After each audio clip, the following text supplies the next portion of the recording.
कछुआ डरते हुए चटर्जी से पूछता है, वर्चू कहाँ है? चटर्जी, मेरी वर्चू कहाँ है? चटर्जी खामोश रहता है, कछुए के सवाल का कुछ जवाब नहीं देता है।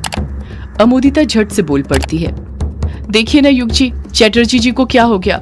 आते से ही आपका नाम बड़बड़ा रहे थे, हमारे पूछने पर कुछ बता ही नहीं रहे थे, बस आपके नाम की माला जपे जा रहे थे, और जब आपको बुलाकर नीचे लाई तो खामोश खड़े हुए हैं।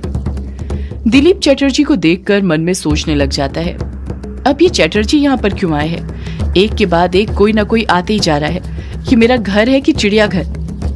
कछुआ चटर्जी के पास जाते हुए उससे फिर पूछता है, वर्चू कहाँ है चटर्जी? मैं कुछ पूछ रहा हूँ तुमसे। वर्चू तुम्हारे साथ आने वाली थी ना हॉस्पिटल से, तो फिर वो कहाँ पर है? चटर्जी फिर कुछ जवाब नहीं देता है, बेसुध होकर खड़ा रहता है। चटर्जी के कपड़े खून से सने हुए थे, उसके माथे पर बड़ी बड़ी पसीने की बूंद थी जो धीरे धीरे उसके माथे से फिसलते हुए फर्श पर गिर रही थी। फर्श पर खून जमा होने लग गया था। जैसे ही जानकी की नजर फर्श पर पड़ी खून की बूंदों पर पड़ती है, उसकी तबीयत बिगड़ने लग जाती है। खून की बूंदों को देखकर उसके हाथ पैर डर के मारे कांपने लग जाते हैं। दिलीप जानकी के बगल में ही खड़ा हुआ था। जानकी की हालत और खराब होती उससे पहले ही वो रजनी के साथ मिलकर जानकी को उसके कमरे में ले जाने लग जाता है। चटर्जी बेसुध होकर खड़ा हुआ था और बस तारा को देखे जा रहा था। कछुए को लगने लग जाता है कि वर्चस्विनी बाहर खड़ी होगी। वो तुरंत हवेली से बाहर निकलता है और देखता है कि बाहर बारिश हो रही थी और वहां पर वर्चस्विनी नहीं थी। कछुआ फिर हवेली के अंदर आता है और इस बार चटर्जी को झकझोरते हुए उससे पूछता है, वर्चू कहाँ है चटर्जी? बोलो बोलो चटर्जी, वर्चू कहाँ पर है? युग भी चटर्जी से पूछने लग जाता है, हाँ चटर्जी, वर्चस्विनी जी कहाँ है? वो तो तुम्हारे साथ आने वाली थी ना, फिर वो कहाँ है?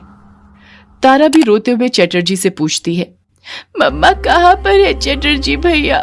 बोलिए ना, आप ऐसे चुप क्यों खड़े हैं? मुझे मम्मा की याद आ रही है। मम्मा कहाँ पर है?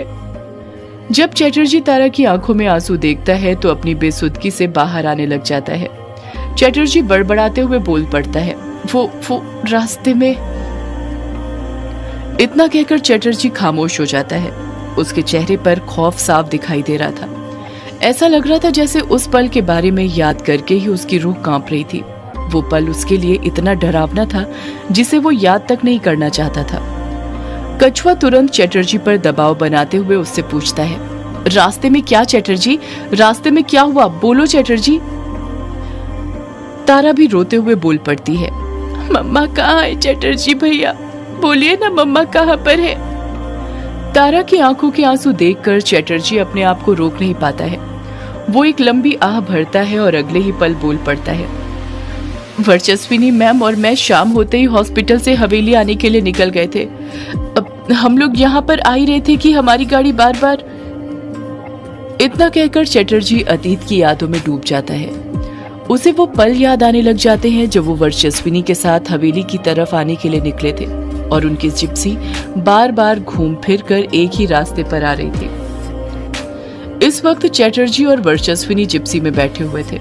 अंधेरा हो चुका था, आसपास ज्यादा कुछ दिखाई नहीं दे रहा था। वो दोनों बहुत परेशान थे। इस बात का अंदाजा उनके माथे पर आती बड़ी बड़ी पसीनों की बूंद को देखकर लगाया जा सकता था।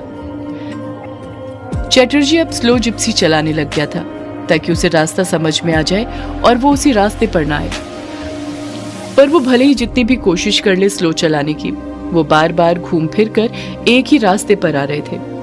वर्चस्विनी चटर्जी को देखते हुए कहती है, ये तुम क्या कर रहे हो चटर्जी? कैसी जिप्सी चला रहे हो? बार बार एक ही रास्ते पर लेकर क्यों आ रहे हो हमें? चटर्जी पलट कर कहता है, मैं लेकर नहीं आ रहा हूँ मैम, पता नहीं क्या हो रहा है। मैं लेता तो दूसरे रास्ते पर हूँ, पर बार बार घूम फिर कर यहीं पर आ जाते हैं।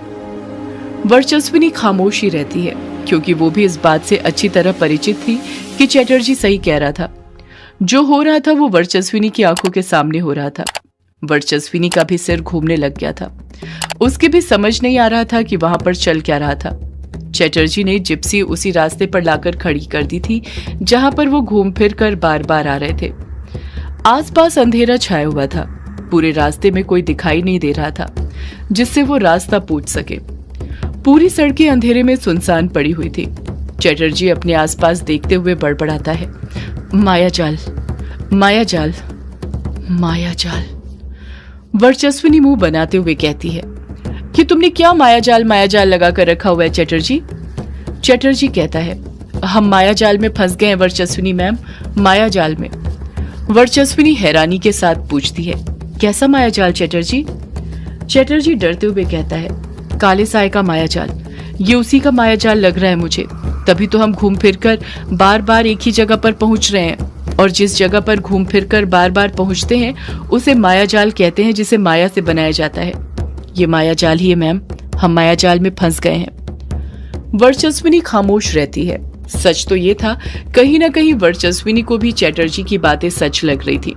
उसे इस बात का आभास था कि वो किसी न किसी जाल में फंस गई थी, पर वो ये बात अच्छे से जानती थी कि अगर उसने चटर्जी की ये बात कबूल कर ली तो चटर्जी और घबरा जाएगा, उसके अंदर का डर और बढ़ जाएगा, क्योंकि आपके अंदर का डर आपके सामने वाले को ही देखकर बढ़ता है। अगर वो हिम्मत वाला होता है तो आपके अंदर का डर भी कुछ कम हो जाता है। इसलिए वर्चस्विनी जानबूझकर चटर्जी की बात को खारिज करते हुए कहती है, ऐसा कुछ नहीं है चटर्जी, हम कोई मायाजाल में नहीं फंसे हैं। ये मायाजाल जैसी कोई चीज नहीं होती है, वो तो बस अंधेरा ज्यादा है ना, इसलिए रास्ते समझ में नहीं आ रहे हैं और हम भटक गए हैं। देखो आसमान में कितने काले बादल छाए हुए हैं, ये सब उन्हीं की वजह से हो रहा है। वर्चस्विनी अपने आसपास देखते हुए कहती है, रास्ता रास्ता कोई तो रास्ता होगा, हाँ वो रहा। वर्चस्विनी अपने हाथ से इशारा करते हुए कहती है, चटर्जी वो देखो, हम सीधे जा रहे थे ना, वही सीधे रास्ते में लेफ्ट साइड से भी एक रास्ता जा रहा है, तुम उस साइड चलो। चटर्जी कहता है, पर मैम वो रास्ता रोंकामुचा गांव की तरफ नहीं जाता है, ये सीधा रास्ता जाता है, और ये लेफ्ट साइड वाला रास्ता तो मैं पहली बार देख रहा हूँ। ऐसा लग रहा है जैसे ये अभी अभी बना हो आपके कहने पर। मुझे तो ये रास्ता भी मायाजाल का ही एक हिस्सा लग रहा है। वर्चस्विनी चटर्जी पर चिढ़ते हुए कहती है, चटर्जी पहले तो तुम ना अपने दिमाग से ये मायाजाल वाली बात निकालो। जब तक तुम्हारे दिमाग में मायाजाल चलता रहेगा तुम ना ही कुछ और सोच पाओगे ना कर पाओगे, इसलिए इस मायाजाल को बाहर निकालो। चटर्जी चुप रहता है। वर्चस्विनी अपनी बात को आगे जारी रखते हुए अपने हाथ से सामने इशारा करते हुए कहती है, और ये सीधे वाले रास्ते पर तो हम कई बार जा चुके हैं ना, क्या हुआ है, हर बार यहीं पर आए हैं ना, तो एक बार ये लेफ्ट साइड वाले रास्ते में जाने में क्या हर्ज है, जाकर देखते हैं ना। चटर्जी हिचकिचाते हुए कहता है, पर मैम। चटर्जी अपनी बात पूरी करता उससे पहले ही वर्चस्विनी उसे टोकते हुए कहती है, चटर्जी तुम्हारे पास कोई और ऑप्शन है इस वक्त यहाँ से बाहर निकलने का?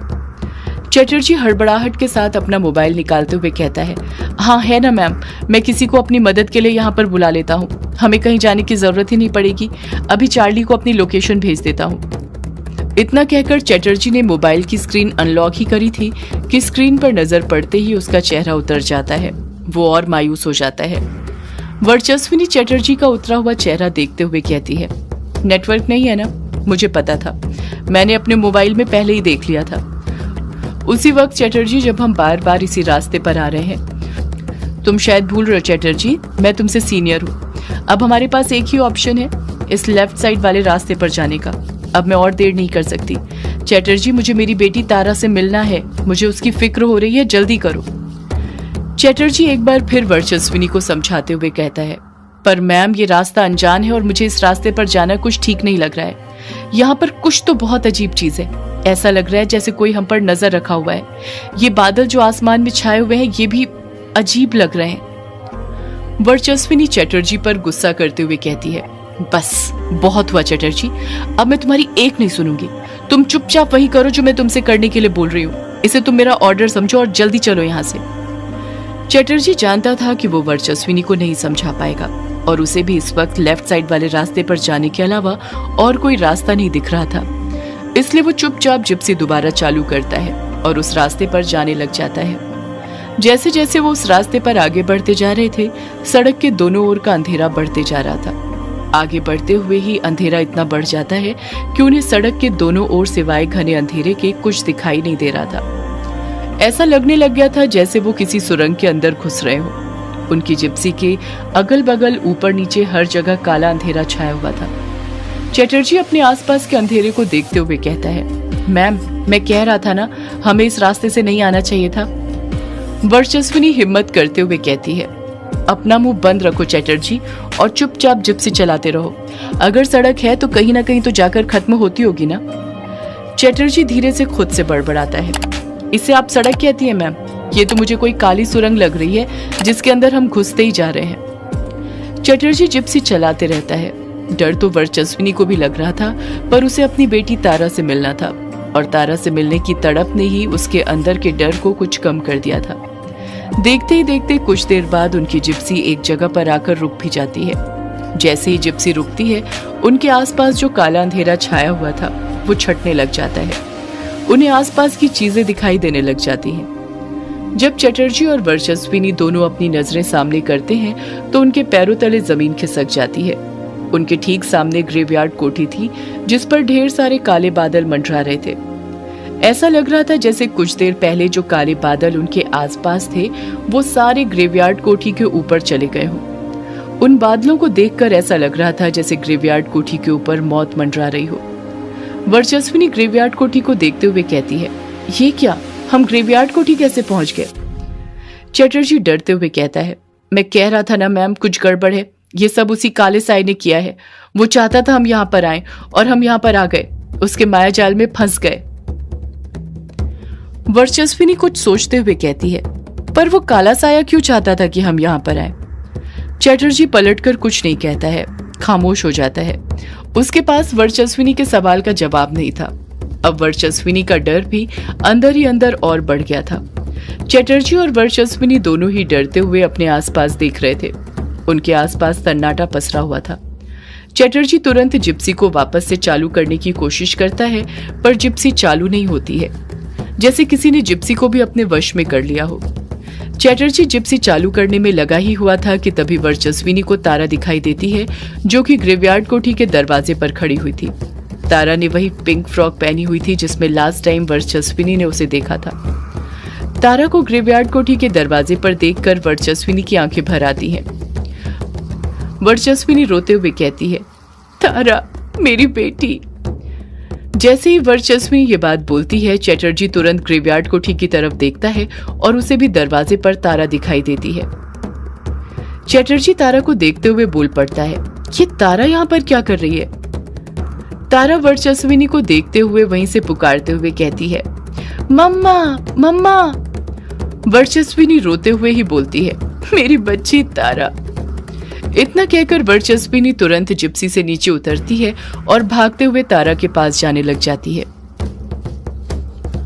तारा दरवाजे पर ही खड़ी रहती है और मासूमियत के साथ वर्चस्विनी को देखते हुए मम्मा मम्मा पुकारते रहती है। जब चैटर्जी एक और बार तारा की तरफ देखता है तो उसे तारा तारा की तरह नहीं बल्कि काले साए की तरह नजर आती है। चैटर्जी चीखते हुए कहता है, रुक जाइए वर्चस्विनी मैम, ये एक जाल है। इतना कहकर चैटर्जी हड़बड़ाहट के साथ जिप्सी से नीचे उतरता है और वर्चस्विनी के पीछे भागने लग जाता है। वर्चस्विनी भी अपनी पूरी जान लगाकर तारा की तरफ भाग रही थी। उसे अब सिर्फ तारा दिखाई दे रही थी और उसी की आवाज सुनाई दे रही थी। वो माँ की ममता में बह गई थी। वर्चस्विनी तारा के पास पहुंचने ही वाली थी कि तारा ग्रेवयार्ड कोठी के अंदर घुस जाती है। चैटर्जी वर्चस्विनी के पास पहुंच पाता उससे पहले ही वर्चस्विनी तारा के पीछे पीछे ही तारा तारा पुकारते हुए ग्रेवयार्ड कोठी के अंदर घुस जाती है और उसी वक्त ग्रेवयार्ड कोठी का दरवाजा चैटर्जी के मुंह पर आकर बंद हो जाता है और चैटर्जी दूर जिप्सी के पास फेंका जाता है। चैटर्जी चीखता है, वर्चस्विनी मैम। सदियों से है पुरानी ये है यक्षिणी की कहानी। यक्षिणी एक आग है, यक्षिणी तेरा ख्वाब है।